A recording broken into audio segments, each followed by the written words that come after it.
अरावली के पहाड़ों में हूँ, जो बसेरा है उन किस्म की बड़ी बिल्लियों का जो माहौल में ढल जाने में सबसे ज्यादा काबिल हैं। तेंदुए अपने माहौल में पूरी तरह ढल जाने के लिए ये बहुत मशहूर हैं।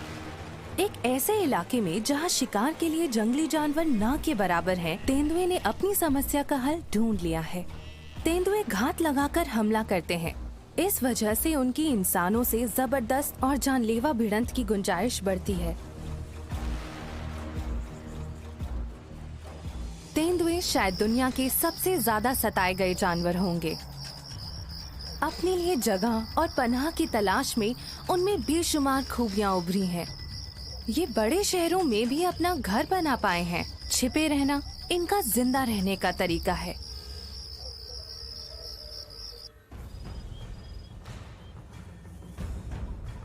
भारत के उत्तर पश्चिमी इलाके में एक गांव है बेरा, जिसके आसपास के जंगलों की एक अनोखी कहानी है। कहानी है एक समुदाय की जो सदियों से इन शिकारी जानवरों के साथ सुकून से रहते आए हैं। तेंदुए के लिए बेहतरीन बसावट में पहाड़ों की छोटी बड़ी चोटियों की बदौलत दिन के उजाले में छिपे रहकर घाटी के इलाकों में हर हलचल पर पैनी नजर रखने में इन्हें पूरी मदद मिलती है। इस इलाके में तेंदुए अकेले नहीं रहते। ये इलाका रबारी समुदाय का भी घर है और इस समुदाय के चरवाहे सदियों से यहाँ रहते हुए खेती बाड़ी करते आए हैं। पारंपरिक तौर पर ये कुछ हफ्ते बाद अपनी जगह बदलते थे, पर पिछले कुछ सदियों से ये इन पहाड़ों में बस गए हैं। बेरा की सबसे खास बात मुझे ये लगी कि ये नेशनल पार्क नहीं है, ये संरक्षित इलाका नहीं है। तब भी तेंदुओं की घनी आबादी के मामले में ये दुनिया में सबसे आगे है।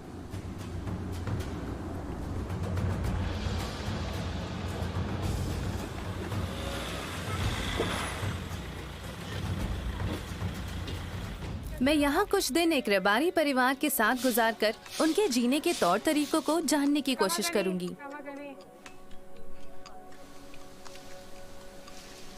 थैंक यू जी। छाछ है? एकदम बढ़िया है। कृष्णा राम एक चरवाहा है जो बेरा में मेरे गाइड होंगे। इनसे बेहतर शायद कोई मुझे समझा नहीं पाएगा कि रबारी समुदाय तेंदुओं की मौजूदगी में कैसे जी पाते हैं। रबारी के लिए ये छोटे मेमने उनकी रोजी रोटी का जरिया है, तो इन्हें बाड़ों में महफूज रखना पड़ता है ताकि रात को तेंदुए इन्हें अपना शिकार न बना सके।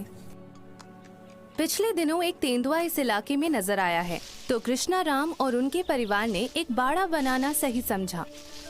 ये बाड़ा जो है आप हर साल बनाते हो? हर साल बनाते हैं। ये बाहर बनाता है कि तो सीता आता है तो कोटा पकता है, तो कोटा से नहीं आता है। चल लंबा बनावेगा तो सीता नहीं आएगा। शिकारी जानवर जख्मी होने का खतरा नहीं उठा सकते हैं और बाड़े का मकसद है तेंदुओं को मवेशियों के शिकार करने से रोकना, और ये मुमकिन होता है इन नुकीले कांटों की वजह से।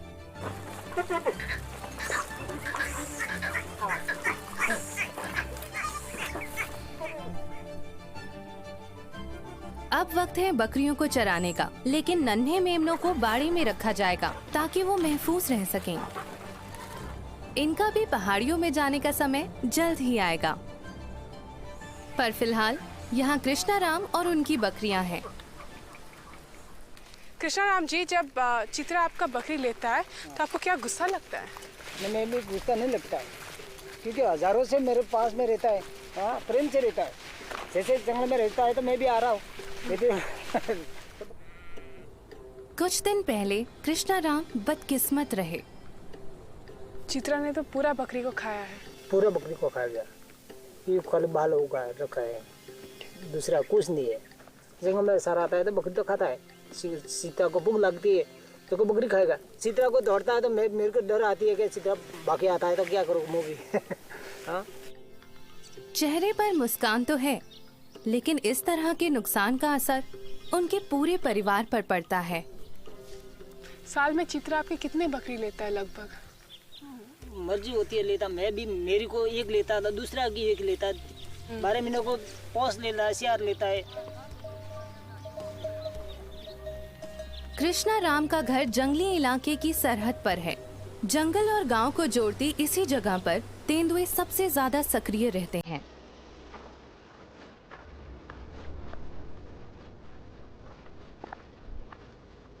जब तक कृष्णा राम अपनी बकरियों को चरा रहे हैं, मैं यहाँ लगाऊंगी एक कैमरा ट्रैप। आज सुबह इस रास्ते पर कुछ रबारी चरवाहों ने एक तेंदुए को देखा था। उन पर नजर रखने के लिए मैं यहाँ कैमरा ट्रैप सेट कर रही हूँ।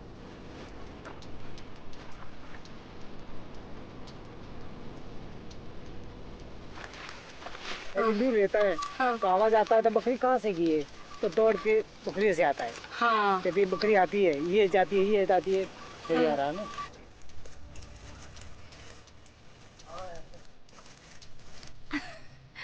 बकरियां वाकई बहुत ही मासूम जानवर हैं।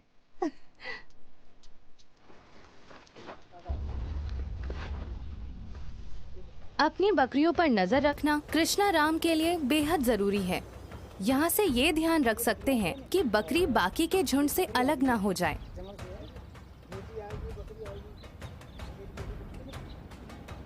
पर जब चरवाहे तेंदुए के इलाके में अपने जानवरों को चराने लाते हैं, तो उन्हें हर पल चौकन्ना रहना पड़ता है।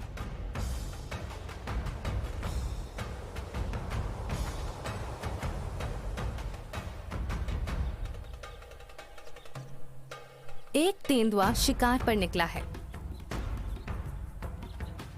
आमतौर पर तेंदुए के इलाके से बिल्कुल उलट बेरा की पहाड़ियों में जंगली शाकाहारी जानवर नहीं पाए जाते, पर तेंदुए ने खुद को यहाँ के माहौल में बखूबी ढाल लिया है।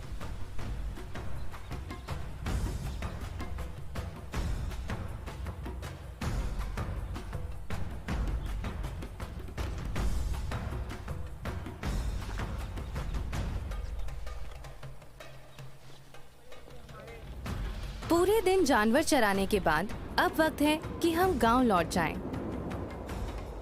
पर अंधेरा अपने साथ बढ़ता खतरा भी ले आता है। तेंदुए रात को सक्रिय होकर शिकार करते हैं, इसलिए रबारी समुदाय को रात को भी चौकन्ना रहना पड़ता है।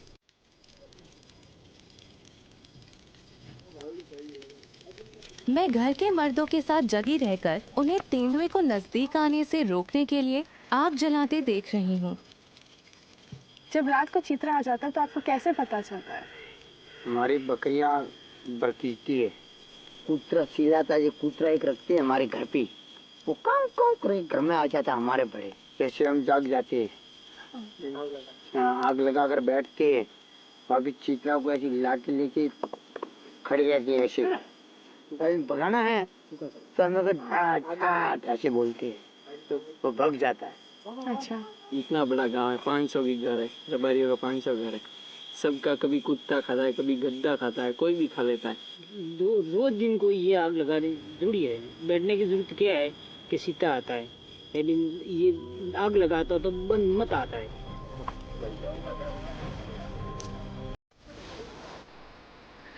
मेरे लगाए कैमरा ट्रैप्स में कई छोटे जानवर नजर आए, छोटे पंछी, चूहे और पोर्क्यूपाइन्स,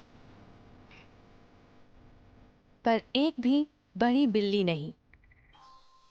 खुशकिस्मती से रात को खतरे से सामना नहीं हुआ। सुबह के 7 बजे हैं और पूरा गांव नींद से जाग रहा है।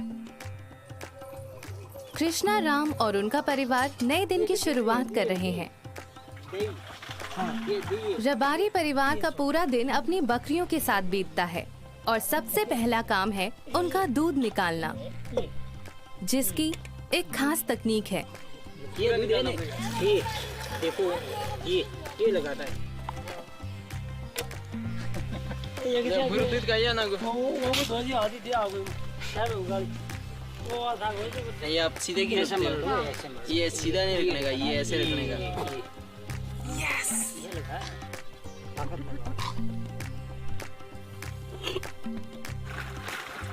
दूध निकालने के बाद अब मैं दूध से बटर मिल्क बनाना सीखूंगी।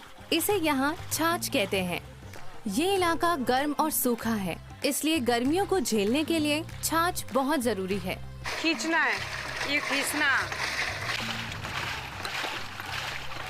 हमें रहता है, हमें फिरवा ऐसे। हाँ फिरवा कृष्णा राम की पत्नी मुझे सही तरीका सिखा रही है। रबारी के लिए दूध महज दूध ही नहीं है, ये उनके खाने का एक बहुत ही अहम हिस्सा भी है, जिससे वो बनाते हैं दही, छाछ और पनीर। पास ही का एक जंगली इलाका हमारा आज का अगला पड़ाव है, जहाँ से कृष्णा राम के भाई और मैं नन्हे मेमनों को खिलाने के लिए सबसे नाजुक डालियाँ और पत्ते ले जाएंगे। मेरा आज का टास्क है डालियाँ और पत्तियाँ इकट्ठा करना 60 बकरियों के लिए 3 घंटे में। मैं तैयार हूँ।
आपका गांव कितना दूर है यहाँ से?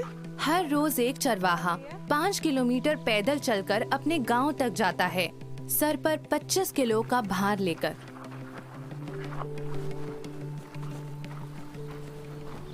मवेशियों को पालना दुनिया का सबसे मुश्किल काम होता है। दिन भर की देखभाल और रात को उनकी हिफाजत के बाद बहुत थकान। बकरियों के खाने का वक्त हो गया है। बकरियों के साथ रबारी का नाता सिर्फ आमदनी तक नहीं है, उनके लिए ये जानवर बहुत कीमती है, उनका परिवार है।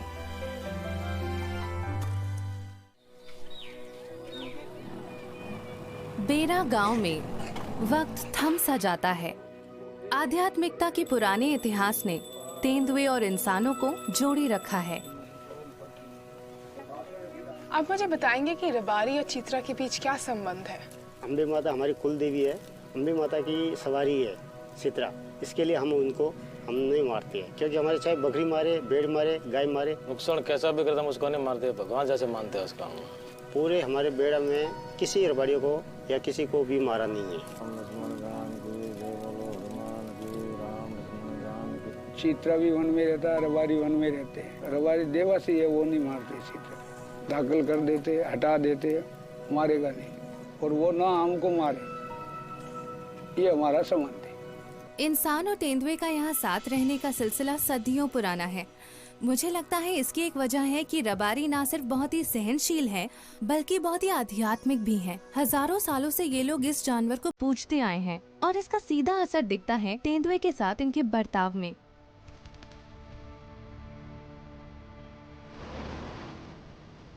रबारी के तेंदुए के साथ आध्यात्मिक संबंध की बदौलत तेंदुए की आबादी यहाँ कायम रही और बढ़ती भी रही। इसलिए जंगली तेंदुओं को देखने के लिए ये पहाड़ियाँ शायद दुनिया की सबसे बेहतरीन जगह होंगी।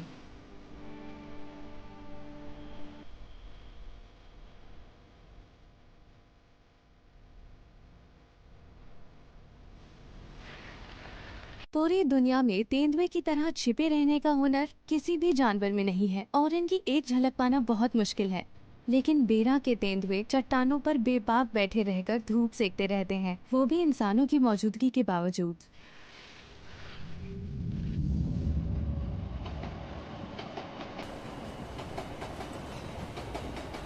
पिछले कुछ दशकों में इन इलाकों में खनन का काम जोरों पर है, जो अक्सर गैर कानूनी रहा है।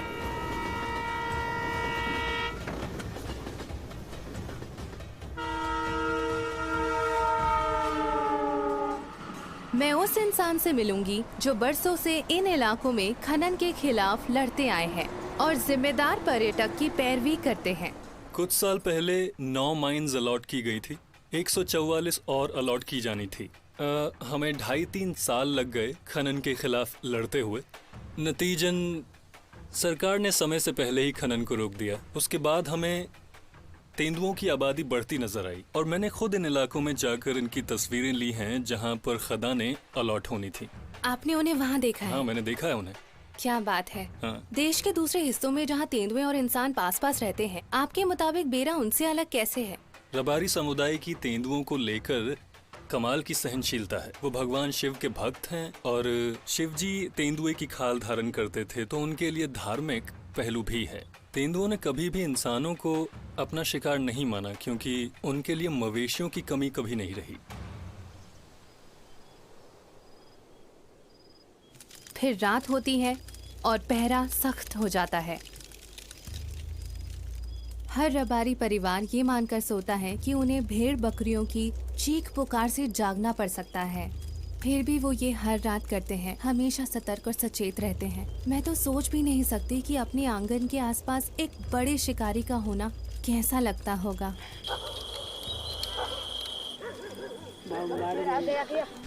क्या चित्रा आ गया? बकरियां चौकन्नी हो गई हैं। तेंदुआ कहीं आसपास ही है।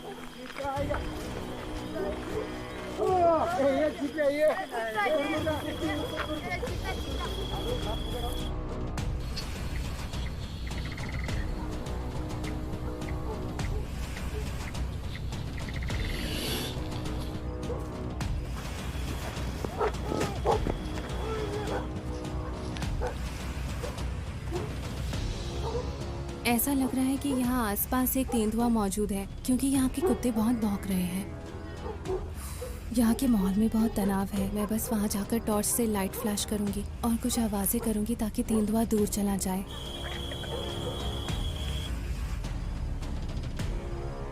कृष्णा राम का परिवार अपने मवेशियों को महफूज रख पाया, पर उनके पड़ोसी इतने खुशकिस्मत नहीं थे। सबकी अफरा तफरी मचाने से तेंदुआ भाग तो गया, लेकिन भारी नुकसान पहुंचाने के बाद।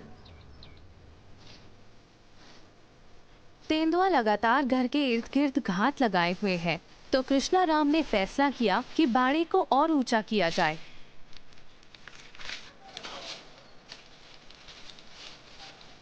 इस कांटेदार बाड़े को 8 या 10 फुट ऊंचा बनाया जाएगा, जिससे इसके अंदर आने के लिए तेंदुए को खतरा मोल लेना पड़ेगा। अब कृष्णा राम जी को अलविदा कहना होगा। डर आती है तो बकरी को नहीं रखनी चाहिए। तुम्हें भी आगे धंधा करो, ये तो बकरी छागनी को सागनी है समय से। ठीक है, डर आती नहीं है सिटरा को, नहीं मेरे को डर नहीं आती है कि सिटरा को सिटरा जाएगा लेक जाकर। तेंदुओं के साथ एक इलाके में रहना, ये मेरे देश और पूरी दुनिया के दूसरे जंगली इलाकों के लिए एक मिसाल बन सकता है। तेंदुओं के साथ रहना इस समुदाय के लिए आसान बात नहीं है, बल्कि खुद को और अपने जानवरों को तेंदुए से बचाने के लिए ये नए तरीके ढूंढते और अपनाते रहते हैं। रबारी और तेंदुओं का साथ रहना एक चुनौती है।